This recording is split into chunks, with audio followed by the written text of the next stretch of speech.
bienvenue sur les bêtises de Choc-Miel. Aujourd'hui, je vous propose de réaliser une sauce tomate et ricotta. Alors, un petit air d'Italie. Et ce qui est très pratique avec cette sauce, c'est qu'elle se marie avec tout. Du poisson, du poulet, des pâtes, du riz. Donc, c'est vraiment super pratique.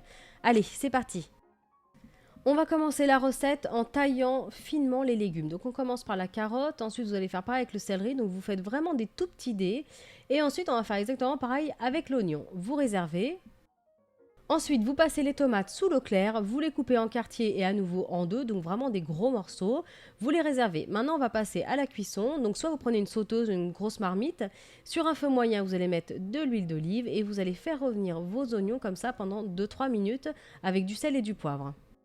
Alors ensuite, vous allez ajouter le céleri et les morceaux de carottes.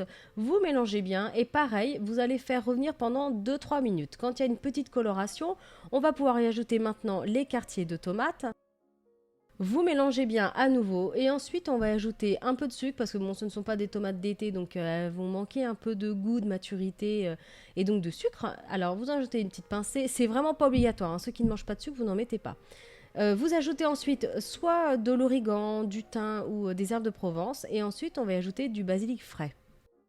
Alors le basilic, vous le coupez vraiment grossièrement. Si vous n'avez pas du frais, bien sûr, vous mettez un petit peu de basilic congelé.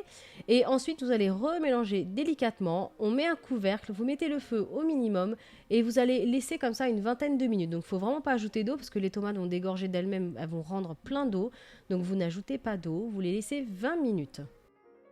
Au bout de 20 minutes, vous allez pouvoir ajouter la gousse d'ail. Donc si vous n'avez pas le presse-ail, vous ajoutez de l'ail ciselé finement. Et ensuite, on va ajouter une feuille de laurier. Vous remélangez délicatement, vous recouvrez à nouveau pour à peu près 10 minutes. Voilà, donc au bout de 10 minutes, c'est prêt, vous éteignez le feu et ensuite vous allez mixer cette sauce au blender ou alors au robot, ou alors au mixeur plongeant si vous en avez un. Et ensuite, vous allez filtrer. Donc, on va retirer pour toutes les graines, les peaux, les morceaux d'ail, enfin voilà, tout ce qu'il y a en trop. Donc, vous la mettez tout simplement dans une passette, puis vous grattez le fond avec une cuillère. C'est beaucoup plus facile, ça coule plus vite. Ensuite, vous allez remettre votre sauce donc, dans votre marmite.